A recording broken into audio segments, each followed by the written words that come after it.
inside our city. Praise the Lord. Salamat sa Ginoo no nga naata karon nagkahiusa mga igsoon. At churching, blending is the way mga igsoon. Na magkita ta sa naong mga igsoon. So dayon kayo ang Ginoo nga kini opportunity nga nakauban mi diri sa blending mga igsoon. Nakauban mi sa churching. Dayon kayo ang Ginoo nga mausa ta pinaagi sa nasabol nga espiritu. Ang makapausa nato mga igsoon kanira yung Emmanuel nga nakuha nato kanunay.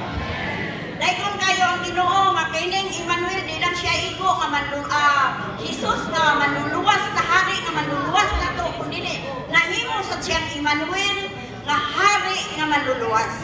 Ug nakuha nato kanunay mga igsoon. Sa dayon kayo ang Ginoo nga naa ta karon giuwanan ta sa Dios. Giuwanan ta aning Emmanuel mga igsoon. Kay ang Emmanuel nakuban bisan sa panagkatigo.